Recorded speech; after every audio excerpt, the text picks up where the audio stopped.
তুমি সবকিছুর মধ্যে লাফিয়ে পড়ো, সবকিছুর মধ্যে লাফিয়ে পড়বে না। আমি তার প্রস্তাবে লাফিয়ে পড়েছিলাম। তো এই যে কথাগুলি আমরা ডেইলি লাইফে অনেক সময় বলে থাকি বা শুনে থাকি, তো এই কথাগুলিকে কিভাবে ইংরেজিতে বলতে হয় আজকের ক্লাসে মূলত এটা শিখিয়ে দিব। সেই সঙ্গে আরও কিছু সেন্টেন্স স্ট্রাকচার্স রয়েছে।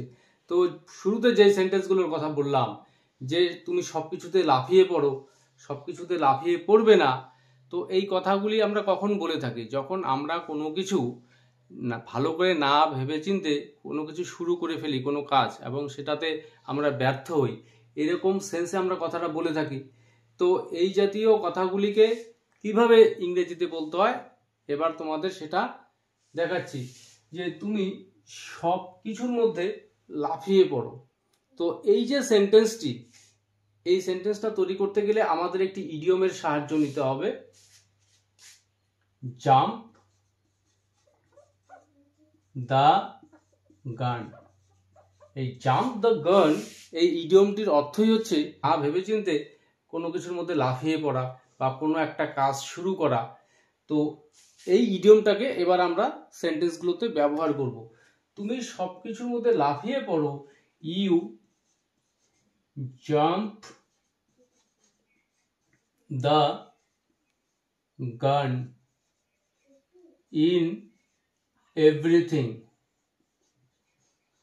You jump the gun in everything, তুমি সব কিছুর মধ্যে লাফিয়ে পড়ো, মানে তোমার একটা অভ্যাস। তো প্রেজেন্ট ইনডিফিনিট টেন্সের সেন্টেন্সটি, তো you jump the gun in everything. পরের সেন্টেন্স, সব কিছুর মধ্যে লাফিয়ে পড়বে না। তো এটি ইম্পারেটিভ সেন্টেন্সের মধ্যে রয়েছে। তো এই সেন্টেন্সটাকে আমরা কিভাবে বলবো? ডোন্ট জাম্প দ্য গান,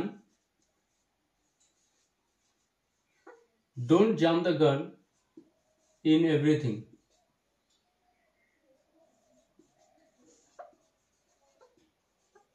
Don't jump the gun in everything, সব কিছুর মধ্যে লাফিয়ে পড়বে না, মানে একটু ভেবে চিন্তে নিবে।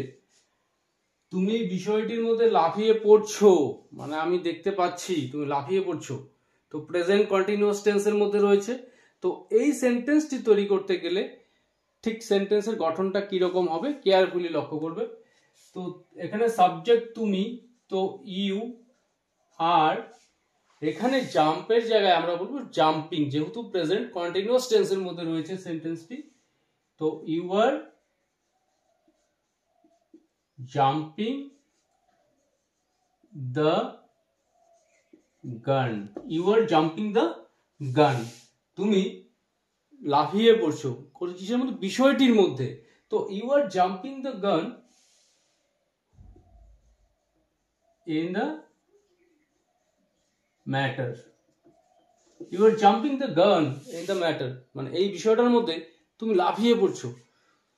আমি তার প্রস্তাবে লাফিয়ে পড়েছিলাম, মানে এমন একটা প্রস্তাব দিয়েছিল, লোভনীয় প্রস্তাব, যে গুজরাট বা দিল্লিতে গেলে পরে 40,000 টাকা বেতনের স্যালারি পাওয়া যাবে। আমি তার কথায় সমস্ত কিছু বাদ দিয়ে চলে গিয়েছিলাম। তো তার প্রস্তাবে লাফিয়ে পড়েছিলাম, আগে পরে ভাবিনি। তো পাস্ট টেন্সে রয়েছে সেন্টেন্সটি। তো এই সেন্টেন্সটি আমরা কিভাবে বলবো? তো সাবজেক্ট এখানে আমি, আই। তো এখানে জাম্প যে ভার্বটি রয়েছে তার পাস্ট ফর্ম ব্যবহার করব, জাম্পড। তো আই জাম্পড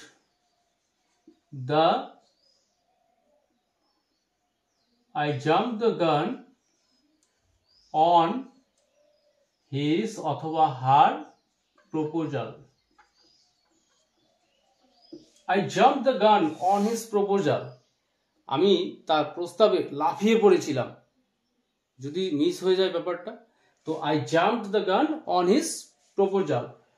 আমাদের উচিত নয় কোনো কিছুর মধ্যে লাফিয়ে পড়া। পরের সেন্টেন্সটি, তো এই সেন্টেন্সটি আমরা কিভাবে বলবো? We should not jump the gun, we should not jump the gun in anything, মানে কোনো কিছুর মধ্যে আমাদের লাফিয়ে পড়া উচিত নয়, মানে লাফানোর আগে ভেবে চিন্তে নেওয়া উচিত। তো এরপর আরেকটি সেন্টেন্স স্ট্রাকচার রয়েছে, মনোযোগ সহকারে দেখার চেষ্টা করবে। তো ক্লাসটি যদি তোমাদের শেষ পর্যন্ত দেখার পর ভালো লেগে থাকে অবশ্যই ভিডিওটিতে লাইক, কমেন্ট বা ভিডিওটি শেয়ার করতে একদম ভুলবে না।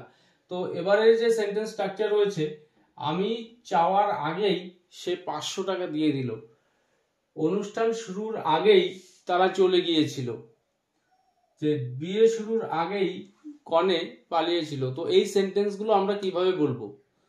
তো আমি চাওয়ার আগেই সে 500 টাকা দিয়ে দিয়েছিল, তো এই সেন্টেন্সটাকে আমরা বলবো সে দিয়েছিল, মানে তার কাজটা আগে হয়েছিল। হি হ্যাড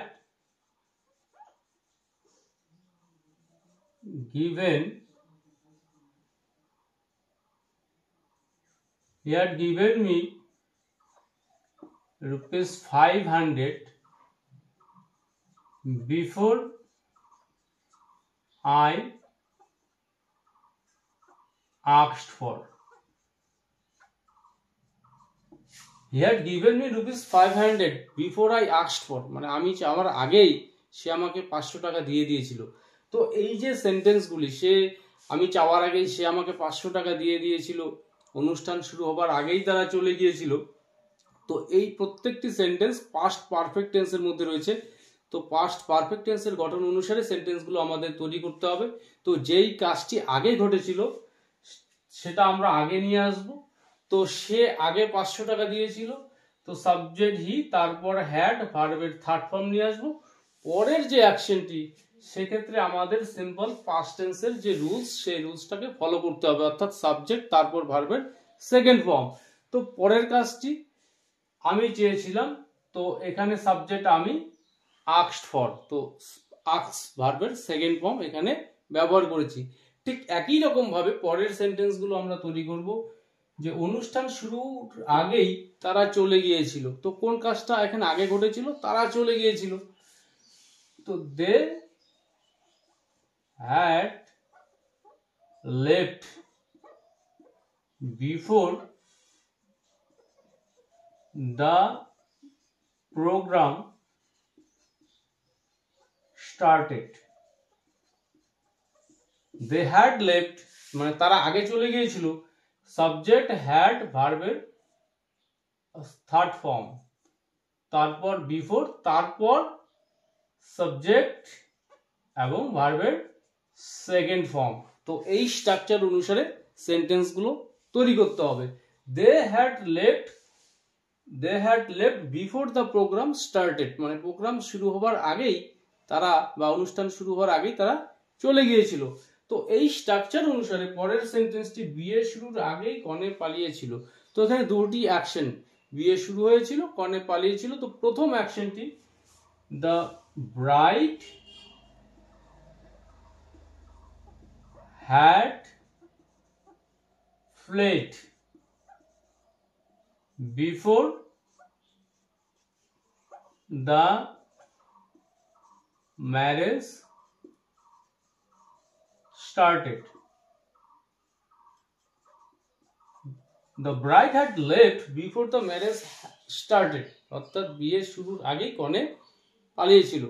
তো পরের সেন্টেন্স, এমন একটা দিন যায় না যে আমি তোমাকে ফোন করি না, এমন একটা দিন যায় না যে সে তোমার অপেক্ষায় থাকে না। তো এই সেন্টেন্সগুলোকে আমরা কিভাবে বলবো? তো এমন একটা দিন যায় না যে আমি তোমাকে ফোন করি না, not a single day goes by when I don't call you. Not a single day goes by, মানে একটা দিনও যায় না, when I don't call you, একটা এমন দিনও যায় না যে আমি তোমাকে ফোন করি না। তো একটা এমন দিন যায় না যে আমি তোমাকে মনে করি না। তো এই সেন্টেন্সটাকে আমরা এই স্ট্রাকচার অনুসারে তৈরি করব, not a single day goes by, শুরুতে নিয়ে আসবো not a single day goes by, একটা এরকম দিনও যায় না, when I don't অথবা do not remember, when I don't remember you, not a single day goes by when I do not remember you, এমন একটা দিন যায় না যে আমি তোমাকে মনে করি না। তো পরের সেন্টেন্সটি এমন একটা দিন যায় না যে সে তোমার অপেক্ষায় থাকে না। তো এখানে সাবজেক্ট আলাদা, থার্ড পারসন সিঙ্গুলার নাম্বার। তো এই সেন্টেন্সের গঠনটি ঠিক কিরকম হবে? Not a single day goes by, not a single day goes by when, এখানে সাবজেক্ট হি, তো ডোন্ট এর জায়গায় does not, not a single day goes by when he does not wait for you, not a single day goes by when he does not or she does not wait for you, এমন একটা দিন যায় না যে সে তোমার অপেক্ষা করে না। তাহলে এই সেন্টেন্সগুলো তৈরি করতে গেলে শুরুতে not a single day goes by when, তারপর সাবজেক্ট ডু নট অথবা ডাজ নট, সেটা অ্যাকর্ডিং টু সাবজেক্ট অনুসারে আমাদের ইউজ করতে হবে, তারপর ভার্বের মেইন ফর্ম। তো এই স্ট্রাকচার ফলো করে এই জাতীয় প্রচুর সেন্টেন্স রয়েছে, তোমরা সেগুলোকে বলার চেষ্টা করবে, লেখার চেষ্টা করবে। তো আজকের ক্লাসটি নিয়ে যদি তোমাদের কোনো প্রশ্ন থাকে তো অবশ্যই কমেন্ট করে জানাবে, আমি তোমাদের প্রত্যেকটা প্রশ্নেরই উত্তর দেবার চেষ্টা করব।